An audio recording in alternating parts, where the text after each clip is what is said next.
Head teacher examination 2022 के DElEd syllabus की पूरी जानकारी मैं आपको प्रोवाइड कर दिया हूं अपने चैनल के द्वारा। दोस्तों, नंबर ऑफ यूनिट 8 हैं और इसमें मैंने आपको डीएलएड सिलेबस का जो 1 to 8 पूरा एमसीक्यू विद डिटेल्स के साथ आपके बीच में रख चुका हूं। इसलिए अब जो आपके बीच में मैं रखने जा रहा हूं वो इसका प्रैक्टिस सेट है। मैं यहां पर प्रैक्टिस सेट आपके लिए लेकर के आऊँगा। अब देखिए, टोटल नंबर ऑफ जो यूनिट हैं वो 8 हैं और उसमें मैं क्या करूँगा कि मान लीजिए 1 यूनिट का चुन लूँ, 2 यूनिट का आपके बीच में रखूँ। आज इस सेट में जो यूनिट 1 है उसका पूरा ये प्रैक्टिस सेट है। तो चलिए एक एक क्वेश्चन को यहाँ पर देखते हैं और उसके बारे में जानकारी हासिल करते हैं। क्वेश्चन नंबर 1 है कि विकास के चरणों के संदर्भ में 2 से 6 वर्ष तक की अवस्था को क्या कहा जाता है? प्रारंभिक बाल्यावस्था, मध्य बाल्यावस्था, शैशवावस्था या किशोरावस्था। ध्यान दीजिए, जो यहाँ पर एज बताया गया है 2 से 6 वर्ष। इसका सही जवाब है ऑप्शन नंबर ए, प्रारंभिक बाल्यावस्था। क्वेश्चन नंबर 2 है कि तीव्र शारीरिक गति कोई बौद्धिक विकास नहीं, माता पिता के साथ बातचीत करना यह विशेषता है। शैशवावस्था, मध्य बाल्यावस्था, उत्तर बाल्यावस्था, किशोरावस्था। ध्यान दीजिए, एक बच्चा है, उसको तीव्र शारीरिक गति उसके अंदर नहीं है, कोई बौद्धिक विकास नहीं है, माता पिता के साथ बातचीत कर लेता है। तो ये जो काल है वो काल है ऑप्शन नंबर ए, शैशवा अवस्था। शैशवा अवस्था में ये चीज़ें बच्चा करता है। आगे है कि इस आयु में बच्चे विभिन्न कार्यों में तार्किक सोच, तर्क और समस्या समाधान में सक्षम हो जाते हैं। अब यहाँ पर देखिए, ऑप्शन आप देख रहे हैं, शैशवावस्था, मध्य बाल्यावस्था, उत्तर बाल्यावस्था, पूर्व किशोरावस्था या कोई नहीं है एक से अधिक। देखिए, तार्किक सोच, तर्क और समस्या समाधान में जब सक्षम हो जाएगा बच्चा तो शैशवावस्था तो हो नहीं सकता है। तो इसका जो सही जवाब है 3 का वो ऑप्शन नंबर बी है, मध्य बाल्यावस्था में जब बच्चा पहुंचता है तो वो तार्किक सोच आ जाती है, तर्क और समस्या समाधान में वो सक्षम हो जाता है। तो ऑप्शन नंबर बी यहाँ पर सही जवाब है। देखिए, क्वेश्चन नंबर 4 क्या है? 4 है कि धीमी वृद्धि, बेहतर पेशीय कौशल, बेहतर सोचने की क्षमता, दोस्तों, माता पिता के साथ, पड़ोसी के साथ अंतःक्रिया करना यह विशेषता है। अब देखिए, आप पेपर और पेन ले करके बैठे और टिक आउट करते रहें। आप देख लें जो नंबर ऑफ क्वेश्चंस मैं आपके बीच में रख रहा हूँ उसमें आप कितने सही बनाते हैं। तो ये ज़रूर मेरे कमेंट बॉक्स में लिखिएगा कि आपका कितना सही हुआ, तो मैं समझूंगा कि आपकी इतनी अच्छी तैयारी है, ये भी मुझे समझ में आ जाएगी। तो धीमी वृद्धि, बेहतर पेशीय कौशल, बेहतर सोचने की क्षमता, दोस्तों, माता पिता के साथ, पड़ोसी के साथ अंतःक्रिया करना, यह विशेषता किसका है? शैशवावस्था का, पूर्व बाल्यावस्था का, उत्तर बाल्यावस्था का या किशोरावस्था का? 4 का सही जवाब है उत्तर बाल्यावस्था। तो प्रारंभिक बाल्यावस्था भी हम लोगों ने देख लिया, मध्य बाल्यावस्था भी देख लिया और उत्तर बाल्यावस्था। इन सब तरह का जो क्वेश्चंस, जो महत्वपूर्ण क्वेश्चंस थे वो मैंने आपके बीच में रखा है और इसे मैं प्रैक्टिस सेट नाम दे रहा हूँ, इसलिए ताकि आपको पूरी तरह से कंप्लीट हो जाए। देखिए, क्वेश्चन नंबर 5 है कि ये लेव वाइगोत्स्की के अनुसार बच्चों का विकास कितने कारकों पर निर्भर करता है? यहाँ पर मैं कारकों के बारे में भी आपको बता दूंगा। अब कारक याद रहेंगे तो बहुत बेहतर होंगे। तो ये पूरा दिमाग में रहना चाहिए कि वो कितने कारक हैं। इसका सही जवाब है ऑप्शन नंबर बी, 3 कारक है। अब वो 3 कारक कौन कौन है ये देखिए, ये है वो 3 कारक। पहला है सामाजिक अंतःक्रिया, बच्चे द्वारा प्राप्त विकास और ज्ञान में समाज एक महत्वपूर्ण भूमिका निभाता है, तो ये सामाजिक अंतःक्रिया हो गया। दूसरा है भाषा, बच्चे में भाषा का विकास परिवेश, परिवार में साहचर्य आदि से होना चाहिए। और तीसरा नंबर है संस्कृति। संस्कृति जो है वो बच्चे के विकास में महत्वपूर्ण भूमिका निभाती है। बच्चा वैसे ही व्यवहार करता है जैसे वो अपनी संस्कृति, समाज और पर्यावरण से सीखता है। क्वेश्चन नंबर 6 कहता है कि नैतिक विकास का काल कहा जाता है? शैशवावस्था, किशोरावस्था, प्रौढ़ावस्था या उत्तर बाल्यावस्था? 6 का जो सही जवाब है वो ऑप्शन नंबर डी है, उत्तर बाल्यावस्था। ये जो है नैतिक विकास का काल है। आप याद रखेंगे क्वेश्चन नंबर 7 है कि विकास की किस अवस्था में बच्चे कल्पनाशीलता वाले खेल में सक्रिय रूप से भाग लेते हैं? शैशवावस्था, प्रारंभिक बाल्यावस्था, मध्य बाल्यावस्था या किशोरावस्था, या इनमें से कोई नहीं, या एक से अधिक। 7 का जो सही जवाब है वो ऑप्शन नंबर बी है। प्रारंभिक बाल्यावस्था में बच्चे जो होते हैं कल्पनाशीलता वाले खेल में सक्रिय रूप से भाग लेते हैं। क्वेश्चन नंबर 8 है कि किस अवस्था में प्रतीकात्मक नाटक बढ़ता है तथा मनोवैज्ञानिक विकास के सभी पहलुओं का समर्थन करता है? कौन सा अवस्था है जिसमें प्रतीकात्मक नाटक बढ़ जाता है, मनोवैज्ञानिक विकास के सब जितने भी पहलू हैं उसका समर्थन करता है? यहाँ पर आप ऑप्शन देख रहे हैं, शैशवावस्था, प्रारंभिक बाल्यावस्था, मध्य बाल्यावस्था या किशोरावस्था। 8 का जो सही जवाब है इसका भी ऑप्शन नंबर बी है, प्रारंभिक बाल्यावस्था। इसमें जो ये ऐसा अवस्था है जिसमें प्रतीकात्मक नाटक बढ़ता है, मनोवैज्ञानिक विकास के सभी पहलुओं का समर्थन करता है ये प्रारंभिक बाल्यावस्था। अब आगे बढ़ते हैं। देखिए, मनोविज्ञान शिक्षा का आधारभूत विज्ञान है, यह किसने कहा है? बी.एन. झा, स्किनर, डेविस या वुडवर्थ। यह बहुत इंपॉर्टेंट हो जाता है इस तरह का क्वेश्चन, ये किसने कहा है, ये कथन किसका है, इसे आपको बिल्कुल दिमाग में रखना पड़ेगा। तो देखिए क्वेश्चन क्या है, मनोविज्ञान। मनोविज्ञान जो है शिक्षा का आधारभूत विज्ञान है, ये किसने कहा है? तो जैसा कि मैंने अभी ऑप्शन आपको बताया, इसका सही जवाब ऑप्शन नंबर बी है, स्किनर। स्किनर ने उक्त बातें कही हैं कि मनोविज्ञान जो है शिक्षा का आधारभूत विज्ञान है। क्वेश्चन नंबर 10 है, लेकिन क्या है क्या? पढ़ने की अक्षमता, लिखने की अक्षमता, सीखने की अक्षमता या सुनने की अक्षमता? दोस्तों, इसका जो सही जवाब है वो ऑप्शन नंबर ए है, पढ़ने की अक्षमता। यानी इसमें जो बालक है वो पढ़ नहीं पाता है, इसी को क्या कहते हैं? दोस्तों, क्वेश्चन नंबर 11 है कि पियाजे की औपचारिक संक्रियात्मक अवस्था किस आयु अवधि तक मानी जाती है? दोस्तों, पियाजे ने जो 4 सिद्धांत दिए हैं वो उसमें से एक है औपचारिक संक्रियात्मक अवस्था। तो इसमें क्या है कि किस अवधि तक मानी जाती है? 11 का जो सही जवाब है वो है डी, और ये है 11 से 15 वर्ष। ये है औपचारिक संक्रियात्मक अवस्था का आयु अवधि, 11 से 15 वर्ष। अब आगे बढ़ते हैं। देखिए, भारत में बाल विकास की शुरुआत कब हुई? 1930, 1830, 1887 या 1905? अगर मेरे वीडियोस को देखे होंगे तो आप तुरंत इसका आंसर बता देंगे, और इसका जो सही जवाब है वो है ऑप्शन नंबर ए, 1930।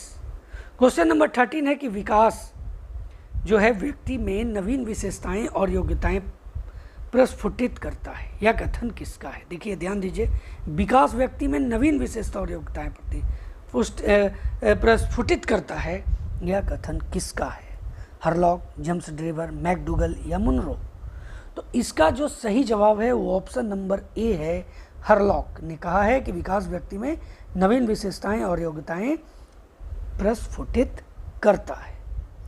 आगे बढ़ते हैं। देखिए, क्वेश्चन नंबर 14 है कि नैतिक तर्क का अवस्था सिद्धांत किसने स्पष्ट किया? Kohlberg, Erikson, Freud, Pavlov? अगर आपने पढ़ा होगा तो इसका तुरंत आंसर बनाएंगे आप। इसका ऑप्शन नंबर ए सही है, कोहलबर्ग। कोहलबर्ग ने नैतिक तर्क की अवस्था का सिद्धांत स्पष्ट किया है।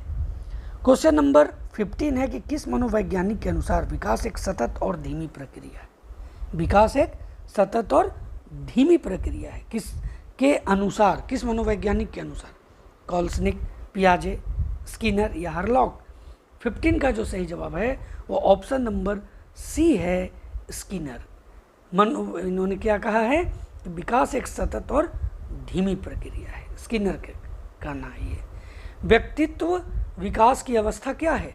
अधिगम एवं बुद्धि, व्यक्तिवृत्त अध्ययन, उपचारात्मक अध्ययन, निदानात्मक अध्ययन? ध्यान दीजिए, क्वेश्चन क्या है? व्यक्तित्व विकास की अवस्था। तो 16 का जो सही जवाब है ऑप्शन नंबर ए है, अधिगम एवं बुद्धि जो है ये व्यक्तित्व विकास की अवस्था है। कोई शिक्षक समाज के वंचित वर्गों से आए बच्चों की जरूरतों के लिए प्रभावी ढंग से किस प्रकार प्रतिक्रिया दे सकता है? 17 आप देख रहे हैं। अब इसमें देखिए, अन्य बच्चों को वंचित बच्चों के साथ सहयोग करने के लिए कहना और उन्हें स्कूल के तरीके सीखने में मदद करना। अब देखिए, ऑप्शन ए जो है, उसके बाद बी देखते हैं। भिन्न पक्षपाती और रूढ़िवादी मुद्दों को लेकर स्कूल प्रणाली एवं स्वयं पर चिंतन करना। यह सुनिश्चित करना कि बच्चों को एक दूसरे के साथ बातचीत करने का मौका नहीं मिलता ताकि उन्हें तंग करने की संभावना कम से कम हो। ऑप्शन डी है कि वंचित बच्चों को स्कूल के मानदंडों और सख्ताओं के प्रति संवेदनशील बनाना ताकि वे उन लोगों का अनुपालन कर सके, या इनमें से कोई नहीं, एक से अधिक। अब देखिए जो 17 का जो सही जवाब है वो है ऑप्शन नंबर बी। ये बी सही जवाब है 17 का। क्या? भिन्न पक्षपाती और रूढ़िवादी मुद्दों को लेकर स्कूल प्रणाली एवं स्वयं पर चिंतन करना। आगे बढ़ जाते हैं और अगला जो क्वेश्चन है वो है कि एकल अभिभावक बच्चे को पढ़ाते समय शिक्षक को क्या चाहिए? ऐसे बच्चों के साथ अलग व्यवहार करे, ऐसे बच्चों को कम गृह कार्य सौंपे, स्थिर और सुसंगत वातावरण प्रदान करे, एक तथ्य को नज़रअंदाज करे और ऐसे बच्चों को अन्य बच्चों के समान समझे। 18 का जो सही जवाब है, आपने अगर सही लगाया होगा तो ऑप्शन नंबर डी सही जवाब है। आगे बढ़ जाते हैं। ऑप्शन नंबर डी क्या था? कि इस तथ्य को नज़रअंदाज करें और ऐसे बच्चों को अन्य बच्चों के समान समझे। क्वेश्चन नंबर 19 है कि निम्नलिखित में से कौन सी सर्वाधिक प्रभावकारी विधि हो सकती है जो आपकी इस अपेक्षा को पूरी कर सके कि वंचित विद्यार्थी अपने भागीदारी द्वारा सफल हो सके। जो वंचित विद्यार्थी हैं, आप उनकी सफलता हेतु तो उनकी क्षमताओं में विश्वास को अभिव्यक्त करें। ऑप्शन बी है पढ़ाए जाने वाले विषय में आप अपनी रुचि विकसित कर सकें। ऑप्शन सी है कि अपने बच्चे को महसूस करने के लिए बच्चों के अन्य बच्चों से प्रायः तुलना करते रहना। और ऑप्शन सी डी जो है वह है कि इस बात पर बल देना कि आपको उनसे उच्च अपेक्षाएं हैं। अब देखिए जो यहाँ पर ऑप्शन है उसमें क्या है, ऑप्शन नंबर जो 19 का ए है कि आप उनकी सफलता है तो उनकी क्षमता में विश्वास को अभिव्यक्त करें। ये सही जवाब होगा option number A. Question number 20 क्या है ये देख लेते हैं। देखिए 20 है कि निम्नलिखित में से कौन सी सामाजिक रूप से वंचित छात्रों की विशेषता नहीं है। सामाजिक रूप से जो वंचित छात्र हैं उनकी विशेषता नहीं है। बाल देखभाल प्रथाओं का अनुभव करना जो उन्हें विद्यालयों के लिए प्रभावी रूप से तैयार नहीं करते, नियमित स्वास्थ्य देखभाल नहीं मिलना, अनुभवों के एक विस्तृत विविधता के संपर्क में नहीं होना, वे विद्यालय में अच्छा करने के लिए प्रेरित नहीं होते। अब देखिए इनमें से कोई नहीं है कि एक से अधिक है, तो 20 का जो सही जवाब है वो ऑप्शन नंबर बी है, नियमित स्वास्थ्य देखभाल नहीं मिलना। ये सामाजिक रूप से वंचित छात्रों की विशेषता नहीं है, बाकी सब विशेषता है। ये ऑप्शन बी जो है ये विशेषता नहीं है। बाकी जो आप देख रहे हैं कि बाल देखभाल प्रथाओं का अनुभव करना जो उन्हें विद्यालयों के लिए प्रभावी रूप से तैयार नहीं करते, अनुभवों की एक विस्तृत विविधता के संपर्क में नहीं होना, वे विद्यालय में अच्छा करने के लिए प्रेरित नहीं होते, तो ये इसकी विशेषता है। लेकिन ये जो आप देख रहे हैं ऑप्शन बी, ये इसकी विशेषता नहीं है, नियमित स्वास्थ्य देखभाल नहीं मिलना। अब आगे बढ़ते हैं। क्वेश्चन नंबर 21 है कि मिडिल स्कूल की कक्षा में कुछ पहली पीढ़ी के स्कूल जाने वाले होते हैं। पहली पीढ़ी के स्कूल जाने वाले होते हैं, शिक्षक को क्या चाहिए? माता पिता को कॉल करें और उन्हें अपने बच्चों को पढ़ाई के लिए दाखिला देने के लिए कहें। माता पिता को एक लंबा भाषण दें कि वे इन बच्चों का अपना पैसा कैसे बर्बाद कर रहे हैं। बच्चों से उन्हें समझने के लिए संवाद करें और कक्षा के माहौल को उनके लिए निर्माणात्मक एवं अधिगम अनुकूल बनाने का प्रयास करें। बच्चों के संवेदनशील तरीके से बताएं कि उनमें आगे बढ़ने की क्षमता नहीं है और उन्हें अब अपने माता पिता की मदद करनी चाहिए, मैंने पढ़ाई लिखाई छोड़ देना चाहिए। अब दोस्तों यहाँ पर जो आप देख रहे हैं क्वेश्चन नंबर 21 का जो आंसर है वह है ऑप्शन नंबर सी, बच्चों से उन्हें समझने के लिए संवाद करें और कक्षा के माहौल को उनके लिए निर्माणात्मक एवं अधिगम अनुकूल बनाने का प्रयास करें। चलिए क्वेश्चन नंबर 22 क्या है ये देख लेते हैं। देखिए निम्नलिखित में से कौन सी रणनीति कक्षा में सुविधा वंचित समूहों से आने वाले बच्चों को शामिल करने के लिए प्रभावशाली नहीं रहेगी। जो सुविधा वंचित समूह हैं उनसे जो बच्चे आते हैं, कौन सी रणनीति कक्षा में आप उनको शामिल करने के लिए प्रभावशाली नहीं रहेगी। अब एक एक करके देख लेते हैं। कक्षा में होने वाली चर्चाओं में शामिल होने का अवसर देना, जो प्रभावशाली नहीं रहेगी वो बता रहा हूँ मैं।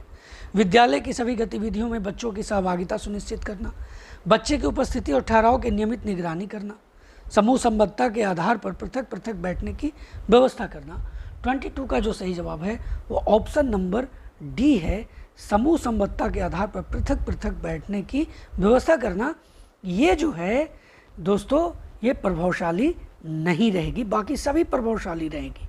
तो यहाँ पर जो प्रभावशाली नहीं रहेगी सही जवाब होगा option number D.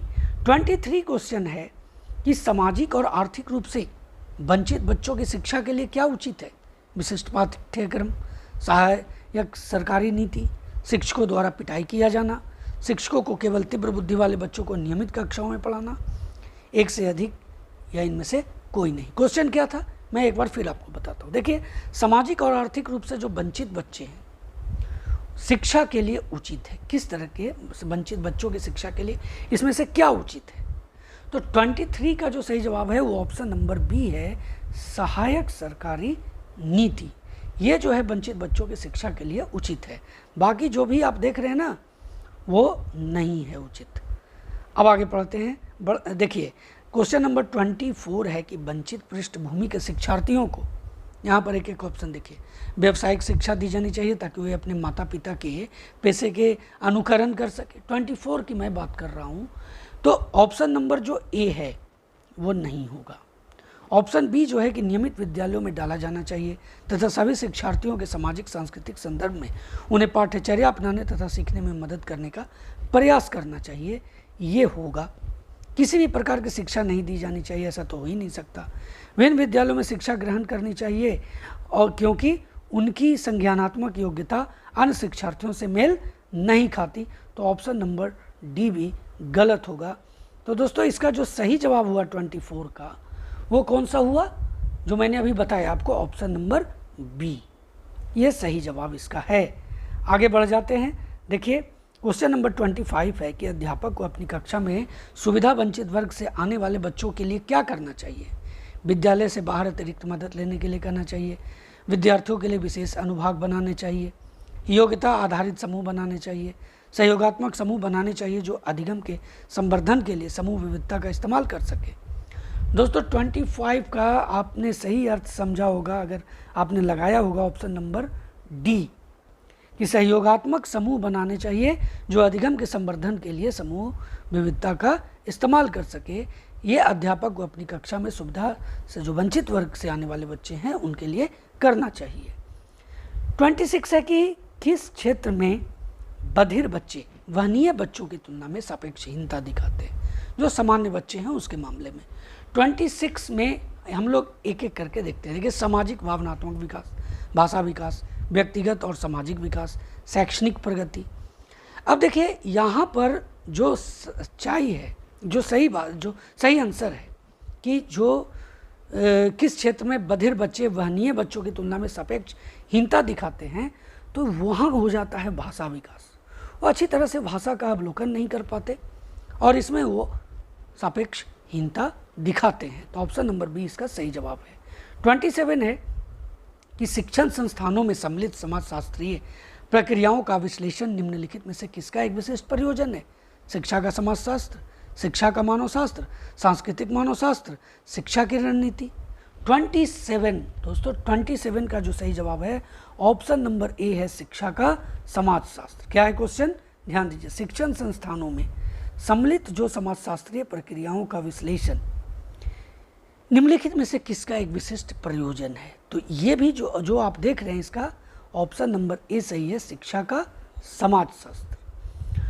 Question number 28 है कि कौन सा कथन शिक्षा और समाज के बीच द्विपक्षीय संबंध को दर्शाता है?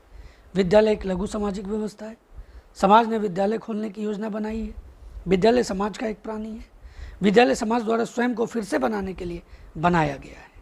अब देखिए इसका जो सही आंसर होगा, सटीक आंसर होगा, वो ऑप्शन नंबर डी होगा, विद्यालय समाज द्वारा स्वयं को फिर से बनाने के लिए बनाया गया है। अपने बच्चों को विद्यालय भेजा जाता है ताकि फिर से वो अपने तरह का एक इंसान बना सके अपने बच्चे को। तो विद्यालय समाज द्वारा स्वयं को फिर से बनाने के लिए बनाया गया है। इसका ऑप्शन नंबर डी सही जवाब होगा। आगे बढ़ते हैं। देखिए क्वेश्चन नंबर 29 है कि शिक्षा का मुख्य उद्देश्य व्यक्तित्व का एकीकृत विकास होना चाहिए।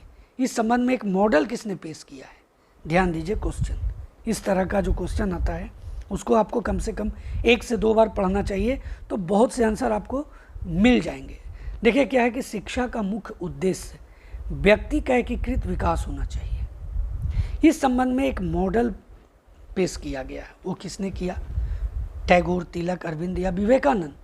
तो 29 का जो सही जवाब है वो ऑप्शन नंबर सी है, अरविंद। जो अरविंदो सोसाइटी है दोस्तों, वो ये मतलब उनके नाम पर ये सोसाइटी का नाम पड़ा।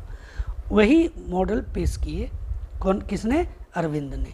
क्या? शिक्षा का मुख्य उद्देश्य व्यक्ति का एकीकृत विकास होना चाहिए। क्वेश्चन नंबर 30 है, ध्यान से देखिएगा। शिक्षा का अर्थ मन को उस परम सत्य का पता लगाने में सक्षम बनाना है जो हमें अज्ञान के बंधन से मुक्त करता है और हमें चीज़ों का नहीं बल्कि आंतरिक प्रकाश का, शक्ति का नहीं बल्कि प्रेम का धन देता है। बहुत ये जो थॉट है वो ध्यान से पढ़िए आप। यह ज्ञानोदय की एक प्रक्रिया है, यह दैवीय धन है, यह सत्य की प्राप्ति में मदद करता है। इतना जो ये बेहतरीन कथन है दोस्तों, ये किसका है? अरस्तु का, विवेकानंद का, जॉन डीवी का या रविन्द्रनाथ टैगोर का? 30 का जो सही जवाब है ना वो है option number D, Rabindranath Tagore. ये बातें रविंद्रनाथ टैगोर ने कही है। आगे बढ़ जाइए। देखिए है कि शिक्षा से मेरा तात्पर्य बच्चे और मानव शरीर, मन और आत्मा में सर्वश्रेष्ठ का एक सर्वांगीण चित्रण है। उक्त बातें किसने कहा था? महात्मा गांधी, ज्योतिबा फुले, रविन्द्रनाथ टैगोर या विवेकानंद? 31 का जो सही जवाब है ऑप्शन नंबर ए होगा, महात्मा गांधी। महात्मा गांधी ने कहा कि शिक्षा से मेरा तात्पर्य बच्चे और मानव शरीर, मन और आत्मा में सर्वश्रेष्ठ का एक सर्वांगीण चित्रण है। ये महात्मा गांधी का कथन है। ऑप्शन नंबर ए सही जवाब है। आगे पढ़ते हैं। देखिए शिक्षा स्वप्न, असंतोष और ये व्यर्थता से रहित होती है। ध्यान दीजिए, शिक्षा क्या चीज़ से रहित होती है? स्वप्न से, असंतोष से और व्यर्थता से, और तटस्थ और सरल होती है। ये कथन के संदर्भ में शिक्षा में चिंता का केंद्र बिंदु होना चाहिए। जो शिक्षा का केंद्र बिंदु होना चाहिए क्या होगा? ऑप्शन हम लोग यहाँ पर देखते हैं।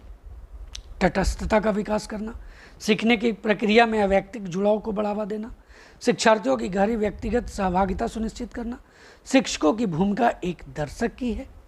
अब देखिए इनमें से कोई नहीं, एक से अधिक, ये तो बीपीएससी का ऑप्शन रहेगा, इसलिए मैंने यहाँ पर आपको ये ऑप्शन हर जगह दिया हूँ। देखिए 32 का जो सही जवाब है वो ऑप्शन नंबर सी है, शिक्षार्थियों की गहरी व्यक्तिगत सहभागिता सुनिश्चित करना। ये शिक्षा में चिंता का केंद्र बिंदु होना चाहिए। शिक्षार्थियों की गहरी व्यक्तिगत सहभागिता सुनिश्चित करना। आगे बढ़ जाइए। देखिए शिक्षा को सामाजिक व्यवस्था की एक उप व्यवस्था के रूप में क्यों माना जाता है? शिक्षा को सामाजिक व्यवस्था की एक उप व्यवस्था कहा जाता है। क्यों? यह आवश्यक सेवा प्रदान करती है जिसे समाज के लोगों को प्रदान करना होता है। इसकी एक जटिल संरचना होती है। अनुकूलन को बढ़ावा देने के लिए इसके अच्छी तरह से परिभाषित उद्देश्य और कार्य हैं। इसमें सामाजिक लक्ष्यों को निर्धारित करने वाले विभिन्न अंतःक्रियात्मक घटक होते हैं। अब देखिए ये जो 33 का जो सही जवाब है ना, वो 33 का सही जवाब ऑप्शन नंबर सी है। अनुकूलन को बढ़ावा देने के लिए उसके अच्छी तरह से परिभाषित उद्देश्य और कार्य हैं। समझ गए? क्यों? ये जो इसीलिए शिक्षा को सामाजिक व्यवस्था की एक उप व्यवस्था कहा जाता है, माना जाता है। आगे क्वेश्चन नंबर 34 है कि एक शिक्षक सही मायने में तब तक नहीं पढ़ सकता जब तक कि वह अभी भी खुद नहीं सीख रहा है। एक दृष्टिकोण विशेष रूप से किनके द्वारा प्रस्तुत किया गया? यह जो दृष्टिकोण है बहुत ही महत्वपूर्ण दृष्टिकोण है। तो 34 का जो सही जवाब है वो ऑप्शन नंबर बी है, टैगोर। ये रविन्द्रनाथ टैगोर ने ये बातें कही हैं शिक्षक के मामले में। अगर शिक्षक खुद नहीं पढ़ेगा तो अच्छा शिक्षक नहीं बनेगा, वो पढ़ा नहीं सकता है। तो ऑप्शन नंबर बी सही जवाब होगा। आगे बढ़ते हैं। देखिए शिक्षा के संदर्भ में समाजीकरण से क्या तात्पर्य है? अपने सामाजिक मापदंड बनाना, समाज में बड़ों का सम्मान करना, सामाजिक वातावरण में अनुकूलन और समायोजन, सामाजिक मानदंडों का सदैव अनुपालन करना। इनमें से कोई नहीं, एक से अधिक। क्या है क्वेश्चन? शिक्षा के संदर्भ में समाजीकरण से क्या तात्पर्य है? 35 का जो सही जवाब है वो ऑप्शन नंबर सी है, सामाजिक वातावरण में अनुकूलन और समायोजन। ये समाजीकरण से तात्पर्य है। तो ऑप्शन नंबर सी सही जवाब होगा। 36 नंबर क्वेश्चन है कि सामाजिक विकास सिद्धांत का प्रस्ताव किसने प्रस्तुत किया था, जिसने यह प्रमाणित किया कि संज्ञानात्मक विकास प्रत्यक्षता सामाजिक संचार से संबंधित है। R Sperry, J Bruner, L Vygotsky या आर गैगनी। 36 का जो सही जवाब है ना वो है option number C L Vygotsky. सामाजिक विकास सिद्धांत का प्रस्ताव प्रस्तुत किया था जिससे यह प्रमाणित किया गया कि संज्ञानात्मक विकास प्रत्यक्षता सामाजिक संचार से संबंधित है। कौन? L Vygotsky. चलिए 37 है कि घर विद्यालय के संबंधों का मुख्य लक्ष्य है बच्चों के बारे में शिक्षकों को माता पिता के बीच एक अच्छी समझ को बढ़ावा देना, घर और विद्यालय के संबंध के बारे में, गृह कार्य के मामलों को हल करना, सब पाठ्यक्रम गतिविधियों में माता पिता के सहयोग की मांग करना, विद्यालय के मामलों में अभिभावकों की भूमिका को पहचानना। 37 का जो सही जवाब है ना ऑप्शन नंबर ए है कि घर और विद्यालय का संबंध का जो लक्ष्य है कि बच्चों के बारे में शिक्षकों और माता पिता के बीच एक अच्छी समझ को बढ़ावा देना। ऑप्शन नंबर ए सही जवाब है। क्वेश्चन नंबर 38 है कि शिक्षा सामाजिक और सांस्कृतिक विरासत को संरक्षित करती है जिसका स्वामित्व शिक्षा, राजनीति, इतिहास, मनोविज्ञान ये किसके पास है। ध्यान दीजिए क्वेश्चन क्या है कि शिक्षा सामाजिक और सांस्कृतिक विरासत को संरक्षित करती है। अब विरासत की बात आएगी तो इसका जो सही जवाब होगा ऑप्शन नंबर सी होगा इतिहास। इतिहास ये जो इसका स्वामित्व है वो किसके पास है? इतिहास के पास है। तो 38 का सही जवाब ऑप्शन नंबर सी होगा। देखिए 39 है कि समाज शास्त्र के क्षेत्र में क्या सुधार और परिवर्तन, समाज शास्त्र जो है क्या के क्षेत्र में क्या सुधार और परिवर्तन लाता है, यानी समाज शास्त्र में क्या सुधार करेगा, उसमें क्या परिवर्तन करेगा समाज शास्त्र के क्षेत्र में, शिक्षा, राजनीति, इतिहास या मनोविज्ञान। इसका बहुत सिंपल सा आंसर है और वो क्या है? ऑप्शन नंबर ए, शिक्षा ही एक ऐसा चीज़ है जो समाज शास्त्र के क्षेत्र में सुधार और परिवर्तन लाता है। क्वेश्चन नंबर 40 है कि शैक्षिक समाजशास्त्र का जनक किसे माना जाता है? हर्बर्ट स्पेंसर, बी ओटाबो, रूसो या जॉर्ज पायने। 40 का जो सही जवाब है ना वो ऑप्शन नंबर डी है, जॉर्ज पायने। याद रखिएगा इसे, शैक्षिक समाजशास्त्र का जनक George Payne, option number D. आगे बढ़ जाइए। देखिए क्वेश्चन नंबर 41 है कि शैक्षिक समाजशास्त्र की प्रमुख समस्या क्या है? जनसंख्या विस्फोट, गरीबी, सामाजिक संपर्क या निरक्षरता। अब देखिए शैक्षिक समाजशास्त्र की जो समस्या है ना जनसंख्या विस्फोट है, ना गरीबी है, निरक्षरता है। इसका सही जवाब ऑप्शन नंबर सी है, सामाजिक संपर्क। 42 है कि किस रिपोर्ट को भारतीय शिक्षा का मैग्ना कार्टा कहा गया है? बहुत ही महत्वपूर्ण ये क्वेश्चन है 42 कि किस रिपोर्ट को भारतीय शिक्षा का मैग्ना कार्टा कहा गया है। VBI है ये, मैकाले का रिपोर्ट, हंटर कमीशन, 1813 का चार्टर अधिनियम या वुड का घोषणा पत्र।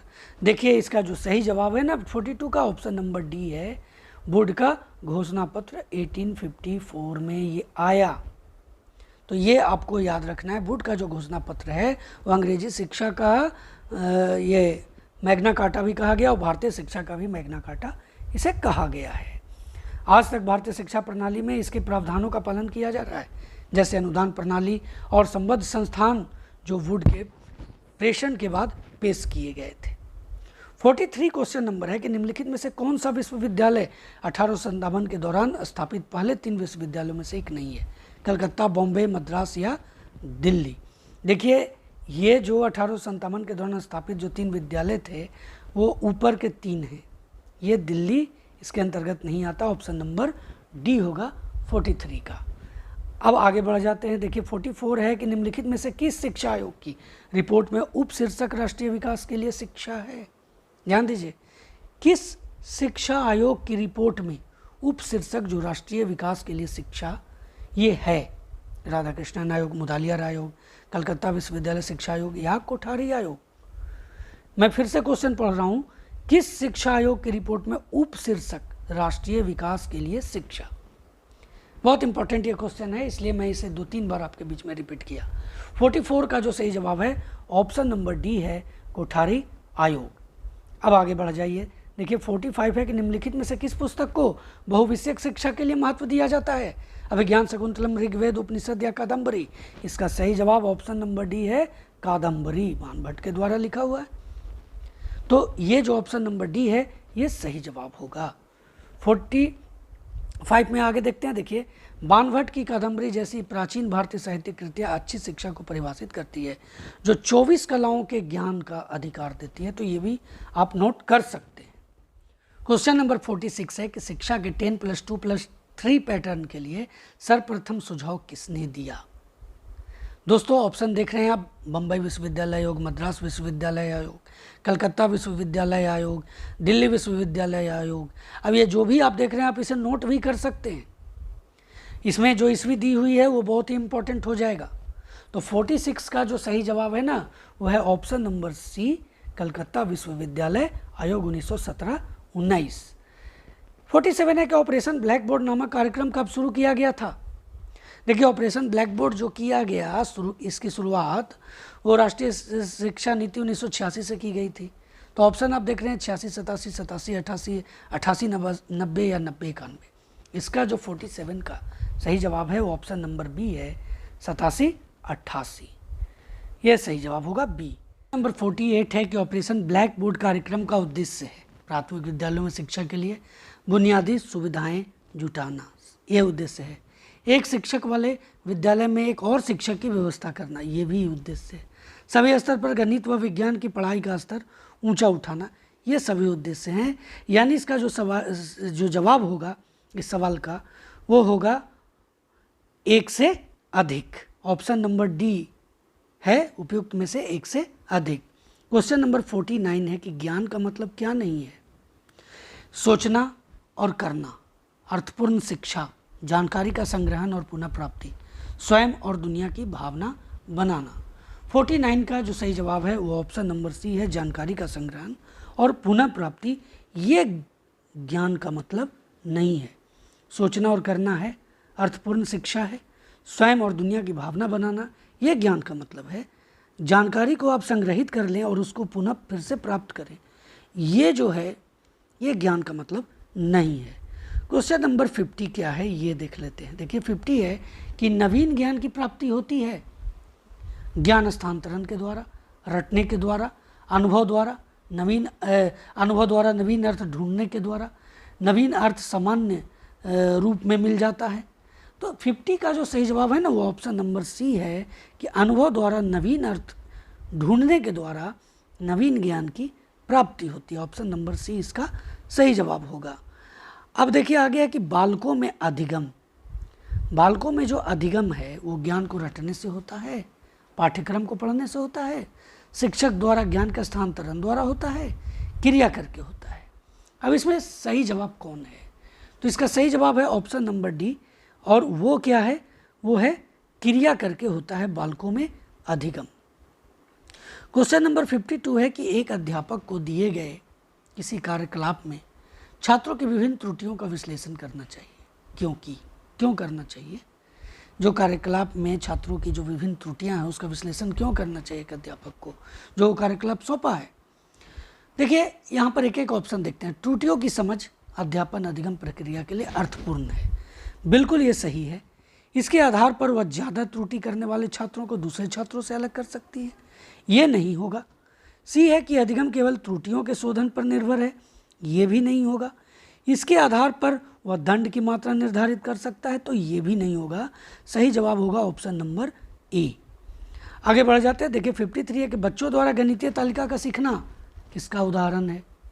युग्म साहचर्य अधिगम, अवधारणा अधिगम, शास्त्रीय अनुबंधन, क्रमिक अधिगम। 53 का जो सही जवाब है ना वो ऑप्शन नंबर डी है, क्रमिक अधिगम। आगे बढ़ जाते हैं कि समस्यात्मक बालक किसे कहते हैं? कुसमायोजित को, निम्न बुद्धि लब्धि वाले को, एकांकी को, समस्या समाधान करने वाले को। दोस्तों जो समस्यात्मक बालक होते हैं ना उसका सही जवाब ऑप्शन नंबर ए है, वो कुसमायोजित हो जाते हैं, और जो कुसमायोजित बालक होते हैं वही समस्यात्मक बालक कहलाते हैं। ये 54 का सही जवाब हुआ ऑप्शन नंबर ए। 55 है कि अभिरुचि, चरित्र एवं मूल्यों का विकास किसके द्वारा कराया जा सकता है? प्रशिक्षण से, आचरण से, शिक्षण से, अनुदेशन से। अब देखिए ध्यान दीजिए क्या है क्वेश्चन यहाँ पर। अभिरुचि, चरित्र एवं मूल्यों का विकास किसके द्वारा कराया जा सकता है? प्रशिक्षण से, आचरण से, शिक्षण से या अनुदेशन से। 55 का जो सही जवाब है ना वो ऑप्शन नंबर बी है, आचरण से। तो 55 का ऑप्शन नंबर आप बी में टिक आउट करेंगे।